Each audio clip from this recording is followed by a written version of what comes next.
Selamat pagi Bapak Ibu, suara saya terdengar jelas ya Bapak Ibu ya. Jelas, Oke, jelas. ya kalau webinar segini sebenarnya saya lebih senang kita diskusi ya, karena ini online juga seperti yang disampaikan Pak Jimmy tadi ada kelemahannya. Oke, jadi karena kalau secara langsung saya bisa melihat wajah-wajah Bapak Ibu, apakah apa yang saya sampaikan paham apa tidak gitu kan. Nah kalau di online ini saya nggak bisa lihat nih, itu kan ada yang main handphone, apalagi kalau kameranya dimatikan, ini menyimak saya apa enggak gitu kan. Sama juga ketika kita di kelas ya Bapak Ibu ya, kita online cuap-cuap di Zoom, anak-anak kita ngapain? Apa dia tidur? Apa dia melakukan kerjaan yang lain? Apa malah main game dan segala macamnya? Nah, hari ini saya akan sharing Bapak Ibu. Saya diminta untuk sharing mengenai digital pedagogi. Slide saya sudah lihat ya Bu Yurke ya. Belum, oke ya, sip Pak, Oke, sudah gitu ya. muncul. Sudah muncul ya. Jadi Bapak Ibu, saya tidak terlalu banyak sebenarnya teorinya karena tadi konsep teorinya sebenarnya sudah disampaikan oleh Pak Ferry tadi sama Pak Jimmy. Oke, jadi saya mungkin nanti akan lebih banyak bagaimana kita mengimplementasikannya. Oke, saya diminta memberikan judul ini. Oke, digital pedagogi sebagai pendukung proses PJJ, pendidikan jarak jauh. Ini yang mungkin akan kita lakukan di tahun 2020-2021. Oke, jadi apa sih digital pedagogi itu? Oke, kalau ini tadi sudah disampaikan oleh Bu Irke ya, jadi tidak perlu saya sampaikan. Mungkin Bapak Ibu, saya juga awalnya dari guru, oke. Jadi hari ini juga saya agak sedikit grogi juga di samping di dua atasan saya yang saya hormati. Di sini juga hadir saya lihat tadi mantan wakasek saya waktu di sekolah. Jadi waktu saya jadi guru, beliau adalah wakasek saya, ada Bu Viva ya dari Santo Lukas. Jadi saya adalah guru dan saya sangat mencintai sebuah profesi guru, oke. Dan makanya saat ini saya paling sering atau paling senang kalau diminta sharing dengan guru. Oke, nah ini yang lain ini biasa-biasa saja Bapak Ibu. Nah, saya mau berangkat dari sini Bapak Ibu. Ini dari Mas Menteri kita, ini waktu dia diangkat sebagai menteri, dia bilang begini, kita memasuki era di mana gelar tidak menjamin kompetensi, lulusan tidak menjamin kesiapan berkarya dan bekerja, akreditasi tidak menjamin mutu, masuk kelas tidak menjamin belajar. Saya garis bawahi yang paling akhir. Masuk kelas tidak menjamin belajar. Kalau masuk kelas saja tidak menjamin belajar, apalagi online. Jadi sebenarnya intinya adalah bagaimana kita memastikan anak-anak kita itu belajar, Bapak Ibu. Kemarin seminggu yang lalu saya juga diminta sharing di gereja saya, karena kebetulan saya baru diangkat jadi seksi pendidikan di gereja. Saya tunjukkan ini ke anak-anak remaja. Benar nggak sih kalau kalian itu kalau masuk kelas belum tentu belajar? Oh benar, benar sekali Pak. Saya masuk ke sekolah itu karena saya rindu bermain basket. Saya rindu bertemu dengan teman-teman saya rindu bermain main volley, saya rindu ketemu dengan kecengan saya. Nah itu. Jadi mereka ke sekolah juga belum tentu belajar. Nah yang paling penting kita sebagai guru, sebagai pendidik adalah memastikan anak itu tetap belajar walaupun dia secara online. Caranya bagaimana saya akan sharing berikutnya. Nah, kalau kita berbicara digital pedagogi. Nah, digital pedagogi sebenarnya Bapak Ibu, kalau kita berbicara digital pedagogi bukan semata-mata berbicara dengan teknologi. Jadi kalau ada orang bilang, wah ini dengar digital pedagogi berarti semuanya serba digital. Oke, apa-apa didigitalkan. Oke, jadi kadang-kadang sekarang saat ini ada tren Bapak Ibu dan ini mungkin menjadi sebuah masalah ya. Jadi ketika seorang guru dia biasa tadi seperti yang disampaikan oleh Pak Jimmy tadi, dia lebih senang berceramah, metodenya di kelas. Tiba-tiba harus belajar online. Nah, dia pindah ke Zoom, dia berceramah juga. Oke. Juga sering tuh berceramah, dia menyampaikan materinya secara ceramah-ceramah. Nah, siswanya dia tidak tahu. Padahal siswanya ada yang sambil melihat gurunya di Zoom itu sambil tiduran, akhirnya ketiduran beneran. Gitu kan? Yang ada sambil main game dan segala macamnya. Nah, sebenarnya bukan itu. Jadi digital pedagogi ada waktunya kita bagaimana menggunakan teknologi dan di mana kita tidak perlu menggunakan teknologi. Ingat Bapak Ibu, teknologi itu sebenarnya hanya alat bantu. Oke, jadi alat bantu untuk pembelajaran kita, bukan semuanya serba teknologi. Oke. Nah, yang arahnya digital pedagogi sebenarnya adalah ke digital pedagogi kritis. Ini juga tadi disinggung oleh Pak Jimmy, juga Pak Ferry juga tadi arah ke sana.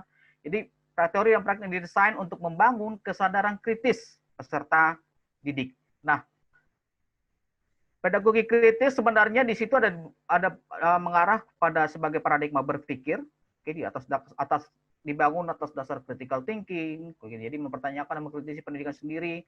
Nah, kemudian ada juga dia pedagogi kritis sebagai gerakan sosial yang akhirnya tadi dia berbasis arahnya adalah ke critical thinking di kalangan peserta didiknya. Jadi sebenarnya di digital pedagogi mengarah ke arah sana.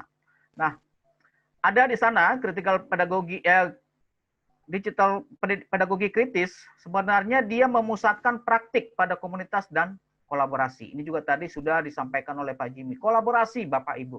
Oke. Tidak hanya siswanya, tapi juga gurunya. Oke. Harus tetap terbuka untuk keberagaman. Oke. Dia open minded atau tidak bisa di satu suara. Jadi ada satu hal resume itu atau satu kesimpulan itu harus dari beragam suara. Dan yang terakhir itu adalah aplikasi dari luar lembaga pendidikan tradisional. Jadi harus ada ini aplikasi yang membantu di luar yang selama ini kita lakukan di tradisional. Nah, Bapak Ibu, kalau kita berbicara distance learning, ini masih dari sumber yang sama Bapak Ibu. Distance learning itu, jadi dia katakan begini Bapak Ibu, ada diagramnya kurang lebih seperti ini. Ada LMS, ini juga tadi Pak Jimmy udah singgung. Okay. Ada LMS, ada video call, jadi ada sinkronos tadi, ada social space, ini tadi dari sumber yang saya ambil tadi. Jadi LMS-nya apa? Di sini dia contohkan di sini Moodle. Di Moodle itu apa aja? Ada konten, tadi kalau lengkapnya tadi disampaikan oleh Pak Jimmy, ada kalender dan segala macamnya. Ada direct instruction-nya, atau learning sequence-nya, urutan pembelajarannya seperti apa yang harus dilakukan oleh siswa.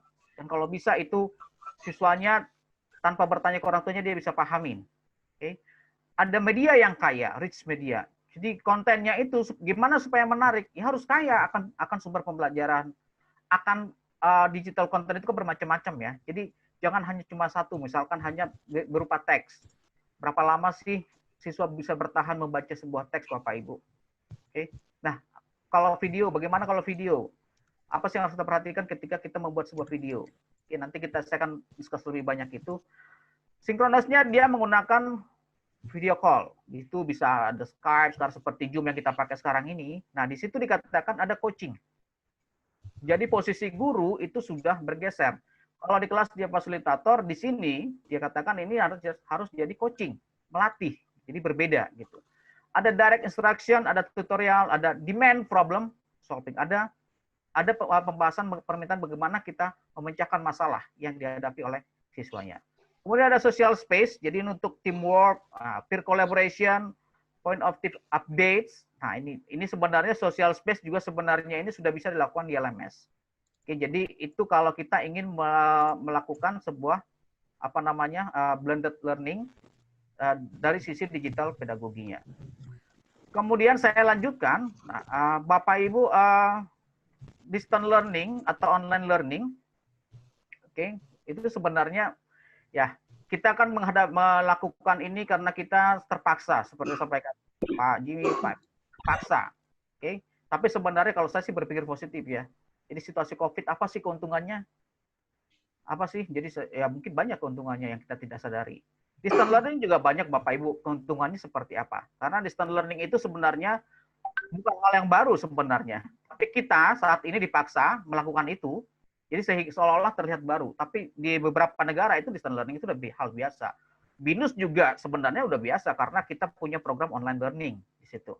Nah, keuntungannya seperti ini. Dia katakan ada memberi pelajar akses yang lebih besar kepada pendidikan. Akses lebih besar kepada pendidikan. Oke. Jadi bisa karena sesuatu hal dia tidak bisa akses pendidikan, nah dengan online learning dia bisa akses. Lebih terjangkau. Ini menurut tadi sebuah sumber tadi dari dari sebuah sumber di website dia katakan begini. Nanti saya sampaikan sumbernya. Siswa dapat menghemat uang dengan tidak harus pergi ke sekolah. Bisa menghemat katanya gitu. Tapi ada masalah juga, kuotanya kan naik. Nah, kita bisa diskusikan nanti. Ini memberi siswa pilihan untuk bekerja dan belajar. Nah, ada juga siswa kita ya, Bapak Ibu juga saya ketika saya dulu mengajar ada siswa saya dia harus membantu orang tuanya jaga toko atau dia karena orang tuanya buka jasa servis AC dia membantu orang tuanya membantu servis AC. Jadi dia harus bekerja sambil belajar. Nah, dengan distance learning itu bisa kita lakukan. Memungkinkan siswa untuk belajar dengan kecepatan mereka sendiri. Misalkan saya mengajar di 25 orang satu kelas itu. Tentunya tidak semua memiliki kecepatan yang sama. Saya juga di sini kita ada 135 orang, belum tentu sama atau pasti tidak sama kecepatan kita memahami materi yang disampaikan oleh narasumber tadi tentunya. Oke. Yang terakhir, hal ini memungkinkan siswa untuk memilih dari berbagai kursus yang lebih luas. Kesempatan untuk memilih materi yang dia inginkan itu lebih luas. Oke. Membantu siswa mengembangkan keterampilan berharga. Jadi ada peluang untuk siswa untuk mengembangkan keterampilannya atau skill-nya atau kompetensinya seperti yang saat ini sedang didengungkan oleh lembaga berpendidikan. Memberikan siswa dengan gangguan yang lebih sedikit. Mungkin kalau dia di kampus atau di sekolah, gangguan belajarnya mungkin banyak. Tapi ini dengan online learning dia akan meminimalisir karena dia hanya di rumah. Ini sumbernya dari Orbits Academy. Nanti Bapak Ibu silakan lihat di situ kalau mau mencari lebih dalam. Oke. Nah, tadi kalau ada keuntungan, ada kerugiannya. Tentu ada kerugiannya ya. Tidak ada kontak langsung dengan guru atau dosen, gitu kan. Jadi tidak bisa bertemu langsung dengan siswanya. Interaksi dengan siswa lain juga sangat kecil, sangat minim. Nah, memerlukan disiplin diri yang tinggi atau kemauan belajar yang mandiri. Ini juga karena tidak semua siswa memiliki ini. Nah, itu fungsinya guru mengcoach mereka supaya mereka bisa belajar secara mandiri. Nah, kita berbicara digital content. Ini juga tadi Pak Jimmy sudah menyinggung, Pak Ferry juga. Buatlah kontennya supaya menarik. Nah, kalau kita berbicara digital content itu banyak formatnya. Ada teks, ada gambar, video, audio. Nah, bagaimana itu supaya menarik? Harus ada tentunya ada kombinasi. Jangan hanya berupa teks atau hanya berupa gambar saja, terus hanya berupa video. Videonya yang menarik seperti apa sih? Nah, apakah video yang hanya kita ambil dari internet itu sudah menarik buat siswa? Belum tentu, Bapak Ibu. Oke. Ada tipe digital content Bapak Ibu, ada blogging, ada studi kasus, ada e-book, infografis, video. Ini semua bisa kita manfaatkan untuk membuat konten yang menarik sebenarnya. Oke. Digital media juga banyak Bapak Ibu. Oke. Perangkat ada audiovisual digital, permainan video, halaman web, dan situs, dan segala macamnya. Ini mungkin Bapak Ibu sudah familiar ya dengan ini, apalagi sejak distance learning atau PJJ. Nah, Bapak Ibu, saya langsung masuk ke sini. Permasalahan selama PJJ. Ini Bapak Ibu, kami rangkum dari berbagai sumber dan juga yang masuk ke kami. Ketika kami bertemu dengan para guru-guru untuk melakukan training. Oke. Permasalahannya seperti ini dia katakan. Ini ada 5 yang disampaikan di sini. Tadi juga 1 yang disampaikan Pak Jimmy selaku orang tua. Tugas siswa yang menumpuk. Ya, wajar tugas siswa menumpuk ya. Bisa kita bayangkan seorang siswa SMP lah. SMP itu berapa ya mata pelajarannya? Anggaplah 10 atau 15 mata pelajaran. Semua guru ngasih tugas yang bersamaan dikumpulkan di saat yang bersamaan. Ya, mabok siswanya. Gitu kan. Jaringan internet yang kurang mendukung. Ini juga tadi di chat saya lihat jaringan internetnya kurang mendukung. Bagaimana proses pembelajaran online learning tidak bisa kita lakukan? Jangan khawatir Bapak Ibu, sebentar lagi kita bergabung dengan XL. XL itu internetnya tidak pernah lambat ya.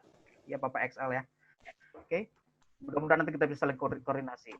Kemudian yang ketiga, orang stres karena tiba-tiba jadi pendidik. Orang tua itu banyak stres Bapak Ibu karena dia harus tiba-tiba diminta menjadi pendidik menggantikan guru di kelas. Oke. Orang tua itu tiba-tiba emosinya tiba-tiba naik karena harus mengajar, ya anaknya nggak ngerti-ngerti, gitu kan. Orang tua yang tadinya suaranya tenor tiba-tiba jadi sopran, gitu kan. Jadi banyak hal. Jadi orang tua akhirnya ujungnya apa? Menyalahkan gurunya. Wah gurunya ini hanya bisa ngasih tugas, nggak ada interaksi dan segala macamnya. Sulit mengontrol proses pembelajaran dilakukan oleh guru. Ini Bapak Ibu, ini yang pesertanya kan banyak kan kepala sekolah ya. Jadi bagaimana Bapak Ibu mengontrol proses pembelajaran dilakukan oleh guru? Apa caranya bagaimana? Jangan-jangan gurunya habis ngasih tugas terus pergi mancing. Ada seperti itu ya. Ada juga masukan seperti itu. Oh, guru saya ini susah saya kontrol karena susah banget dihubungin. Di telepon istrinya yang angkat katanya. Bapaknya di mana? Lagi mancing katanya gitu. Nah, apakah seperti itu? Bagaimana Bapak Ibu selaku manajer atau CEO di sekolah, bagaimana mengontrol kelas pembelajaran itu tetap berjalan sehingga kita bisa bertanggungjawabkan ke orang tua. Guru yang tidak menguasai teknologi dalam pembelajaran. Tadi juga ada surveinya Pak Ferry juga ya. Itu cukup banyak juga ya. Tadi ada sekitar berapa persen tadi? 35% tadi harus diperkuat digitalnya. Nah, kalau ada permasalahan, nah kami di BINUS Sokrates atau BINUS Create Sokrates akan mencoba memberikan bantuan untuk Bapak Ibu.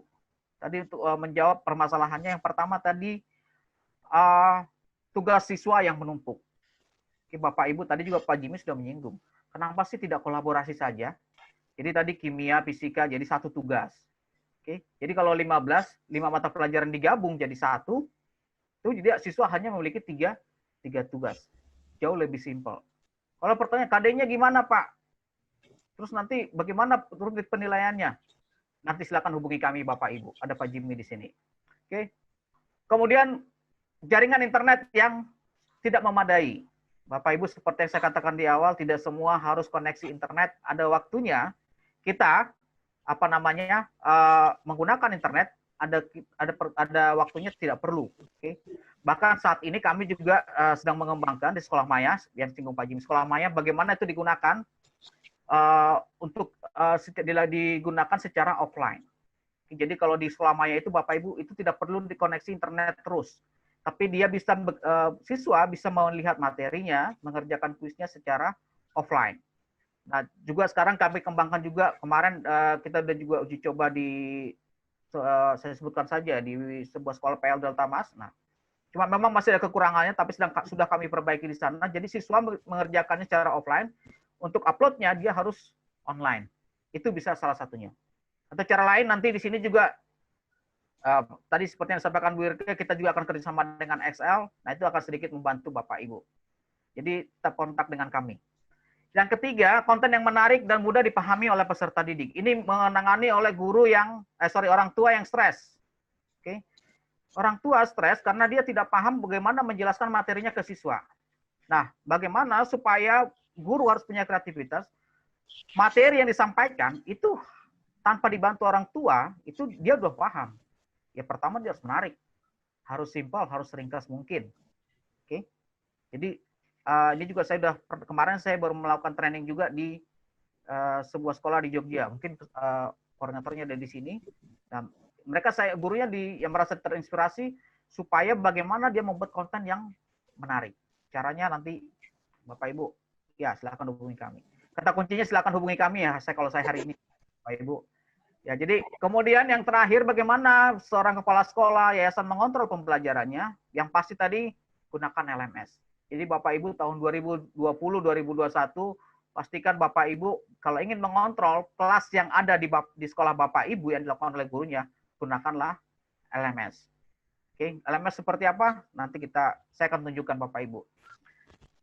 Yang terakhir adalah guru yang atau istilah kerennya gagap teknologi atau tidak menguasai teknologi. Yang pasti ya harus belajar kembali Bapak Ibu. Atau banyak yang bilang unlearn, relearn dan segala macamnya. Yang intinya belajar kembali. Kita semua di sini adalah belajar kembali Bapak Ibu. Oke. Saya terus Bu Irke, teman-teman di Sokrates juga belajar kembali supaya kami bisa membantu Bapak Ibu. Bapak Ibu juga tentunya dipacu untuk oleh training lagi bagaimana kita membuat digital content yang menarik. Perlu belajar dan belajar. Karena intinya guru itu belajar untuk mengajar. Oke. Jadi kalau ada training webinar silakan Bapak Ibu. Nah, ini tadi yang disinggung oleh Pak Jimmy mengenai portofolio. Karena kemarin dari Kemendikbud dia sudah menyampaikan bahwa penilaian itu jangan hanya tugas atau bisa ada 3, ada tugas, ada portofolio, ada daring ya, ujian secara online. Nah, sebenarnya tadi kalau kita memanage atau membuat sebuah project based learning, ini portofolio yang bisa kita buat Bapak Ibu. Ada vlog, ada blog. Ini sesuai dengan generasi mereka. Ada misalkan buat iklan, oke. Atau sekarang lagi musim podcast ya. Podcast. Bagaimana siswa membuat proyek kimia tapi dengan menggunakan podcast? Bisa kan? Bisa seperti itu Bapak Ibu. Oke, atau dia misalkan buat iklan tentang bagaimana sebuah produk yang dihasilkan, oke, membuat lagu. Nah, yang sesuai dengan potensi dan kemampuan dari peserta didiknya. Ini bisa jadi sebuah portofolio yang menarik, Bapak Ibu. Jadi siswanya pasti tidak bosan. Kalau anaknya suka YouTube, kalau disuruh bikin film dokumenter dia pasti senang, gitu kan? Atau bikin film pendek dia pasti senang. Atau sekarang lagi musim TikTok ya Bapak Ibu ya, meskipun di India TikTok sedang diblokir. Jadi ada ternyata Bapak Ibu TikTok itu bisa dipakai untuk mengajar bahasa Inggris. Ah, itu banyak sekali Bapak Ibu. Atau TikTok misalkan dipakai bagaimana menciptakan gerakan atau budaya Indonesia. Banyak hal Bapak Ibu yang bisa kita olah jadi secara digital. Nah, selanjutnya kita berbicara teknologi dalam dunia pendidikan. Oke. Nah, kalau kita berbicara dunia pendidikan, misalkan saya bagi, misalkan untuk di classroom, membuat kelas, itu sebenarnya Bapak Ibu sudah banyak aplikasinya. Saya sudah melihat 200 aplikasi yang bisa kita lakukan untuk proses pembelajaran. Ini contohnya untuk classroom-nya ada Nearpod, ada Khan Academy, ada Socrates, dan segala macamnya.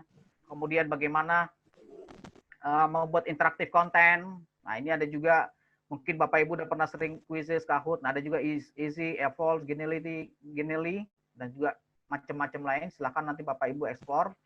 Video conference, itu kan banyak juga aplikasinya, Skype, Zoom, Edmodo, Webex, Google Meet. Nah, seperti yang kita lakukan sekarang, Zoom. Oke. Ada digital content. Nah, Bapak Ibu, dan digital content ini contoh yang menurut saya itu cukup mudah dan user friendly digunakan oleh para guru. Misalkan Active Presenter itu membuat video tutorial.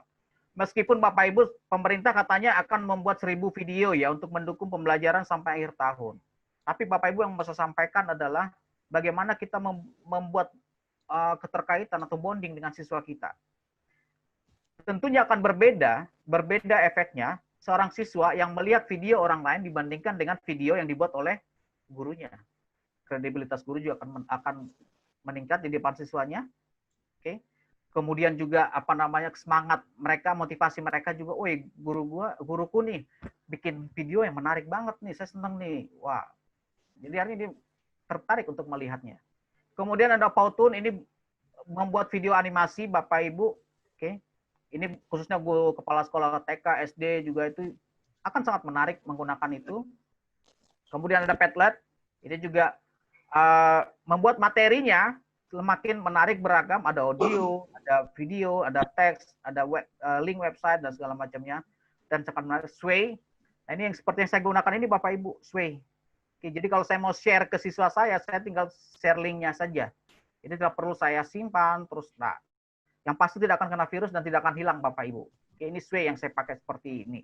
Oke, mungkin saya sedikit contoh, kasih contoh, ini video pembelajaran, ini yang hasil Budi Utama kemarin. Ini saya sebuah sekolah di Jogja, mungkin orangnya hadir ya Bu Irke ya. Budi Utama. Ada Pak. Salah satu ini. Dari Jogja ada. Nah, dari Jogja ada. Budi Utama, kemudian, ya. Nah, ini contoh video animasi menggunakan Powtoon. Oke, ini gratis Bapak Ibu ya. Memang ada yang berbayarnya, tapi kita bisa yang pakai yang gratisan aja lah, gitu kan. Ya budget sekolah kan terbatas ya Bapak Ibu. Oke, video animasi sebagai pendukung. Nah, ini kan contoh-contohnya Bapak Ibu. Nah, ini Padlet Bapak Ibu. Nah, ini ada video, ada audionya. Kemudian ini ada berupa semacam podcastnya, kemudian ada websitenya, ada gambar. Ini bisa kita buat, jadi konten kita itu beragam isinya, kaya akan isi gitu. Jadi tidak hanya dari satu sumber, dan siswa pasti akan tertarik ke sana gitu. Oke. Nah, kemudian kita berbicara LMS. Saya akan menyambung dari yang disampaikan oleh Pak Jimmy tadi. LMS tadi juga Pak Jimmy sudah menyinggung sekolah maya. Oke. Background saya juga sekolah maya Bapak Ibu. Jadi saat ini saya sedang mempromosikan namanya sekolah maya. Oke. Kalau LMS tadi sudah disampaikan oleh Pak Jimmy tadi, pengertiannya apa saya tidak perlu bahas. Nah, LMS itu banyak. Ada mungkin Bapak Ibu juga sudah gunakan, ada Google Classroom, ada Schoology, ada juga sekarang dulu yang pertama saya pakai itu namanya Edmodo. Oke, itu waktu saya ngajar dengan Bu Viva itu saya pakai Edmodo dulu, ada Udemy, ada Microsoft Teams, ada sekolahmaya.id. Oke. Nah, sekolah apa sih pertimbangan? Ini juga sudah disampaikan oleh Pak Jimmy ya, ada pertimbangannya di sana. Dari pengertiannya tadi, kita lihat pengertiannya adalah perangkat lunak software untuk administrasi, dokumentasi, pencarian materi, laporan sebuah kegiatan, pemberian materi pelatihan, itu dilakukan secara online atau yang terhubung dengan internet. Nah, ini Bapak Ibu yang Bapak Ibu cari. Jadi tidak ada apa namanya LMS itu yang sempurna, tidak ada. Tapi kami mencoba supaya bisa membantu Bapak Ibu untuk memenuhi kebutuhan dari Bapak Ibu. Google Classroom itu user friendly, tapi ada hal-hal yang tidak bisa dilakukan oleh Google Classroom, tapi bisa dilakukan oleh sekolah maya, misalkan seperti itu. Contohnya bikin kuis yang beragam. Dan Bapak Ibu di sini juga yang hadir sudah merasakan yang sekolah maya ya. Dan kami selalu update supaya sesuai dengan kebutuhan Bapak Ibu. Saya sedikit memperkenalkan tampilan sekolah maya Bapak Ibu. Ini tampilannya, tampilan awalnya seperti ini. Ada kelas gitu kan. Ini apa namanya, kelas-kelasnya sudah kita siapkan. Kalau di classroom lain, di LMS lain kita harus buat kelasnya. Kita sudah siapkan kelas-kelasnya di situ. Ada report, oke. Report kelasnya. Jadi ini guru mau lihat berapa orang nih yang aktif di proses pembelajaran saya, apakah benar-benar belajar apa tidak. Nah, ini bisa kita lihat di sini reportnya. Oke. Ini juga nih contohnya seperti ini. Sekolah maya reportnya kita bisa lihat apa namanya, alamat email, terakhir dia akses kapan gitu kan, apa aktivitas ini bisa kita lihat. Nah, untuk selaku kepala sekolah atau yayasan, nah masing-masing kelas itu bisa kita lihat datanya. Tampil dalam bentuk chart ya. Kita bisa lihat ini kelas ini, oh ini udah komplit, ada ini yang belum nih. Nanti gurunya harus dikontak lagi ya, segala macamnya.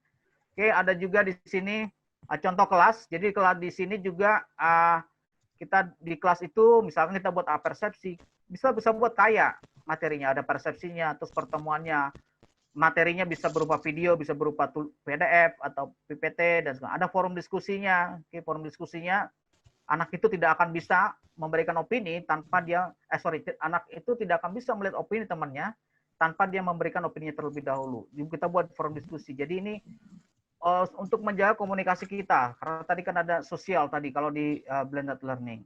Kemudian bagaimana dia mengumpulkan tugasnya, kemudian untuk reviewnya, soal-soalnya ini bisa kita buat secara beragam. Oke. Oke, terus nah ini contoh soalnya. Ini contoh soal untuk ini bisa kita pakai untuk TK ya, untuk TK ini dalam bentuk Who Wants to be a Millionaire, dalam bentuk game mereka. Oke, jadi apa namanya, kuis itu supaya tidak boring ke mereka, itu bisa kita gunakan seperti ini. Oke, ada juga ini biasanya ada variasi soalnya, kita bisa buat ini juga ada sekolah sudah menerapkannya ketika PAT kemarin. Ada pilihan ganda, ada esai, ada true or false, ada matching, dan itu untuk kelas-kelas SMP, SMA ya mungkin gitu. Jadi itu bisa lebih beragam. Ini tadi udah. Kemudian, nah ada juga TTS. Jadi ini variasi soalnya lebih beragam. Oke, ini tugas-tugasnya, ringkasan tugasnya yang udah masuk berapa. Oke, jatuh temponya kapan, ini bisa kita. Nah, kalau kita berbicara distance learning, Bapak Ibu tentunya pasti berbeda metodenya.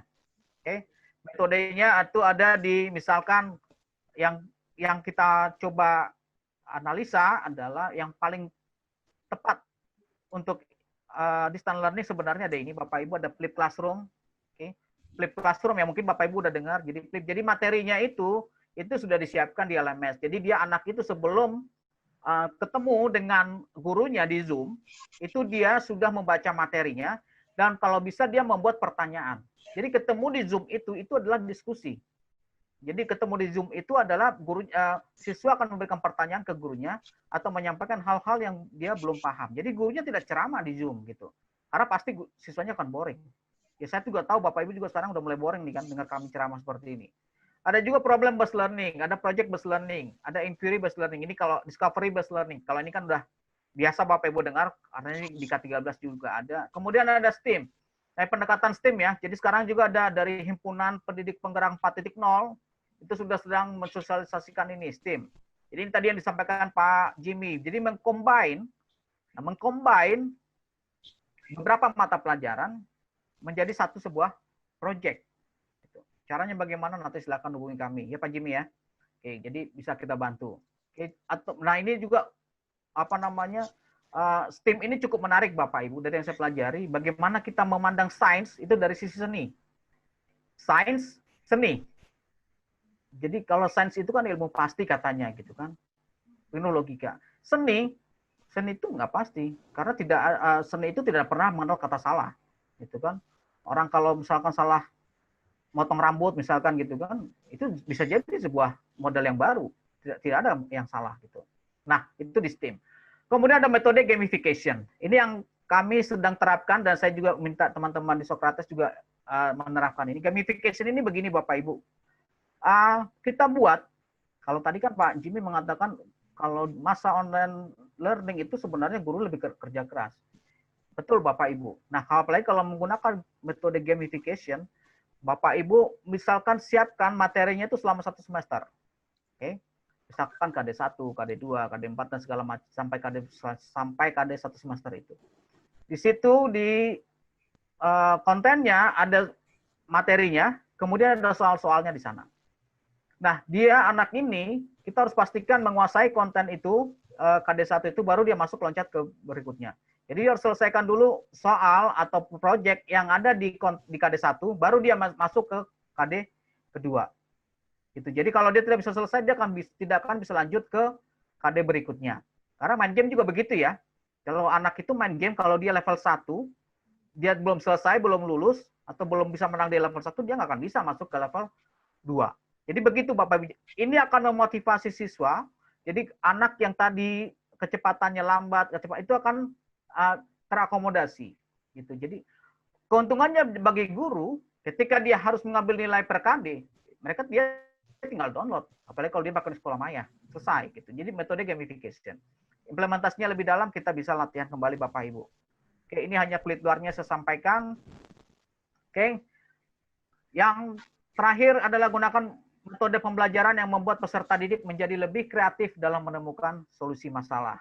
Ini saran kami Bapak Ibu untuk memilih metodenya. Metode itu ada 1001 metode di dunia ini dan setiap hari juga ada berkembang karena setiap hari jurnal itu banyak Bapak Ibu di internet. Silakan Bapak Ibu guru silakan explore lagi. Oke. Digital informasi bukan saat pandemi COVID-19 saja, tapi bagi saya ini akan menjadi new normal baru dalam dunia pendidikan Bapak Ibu.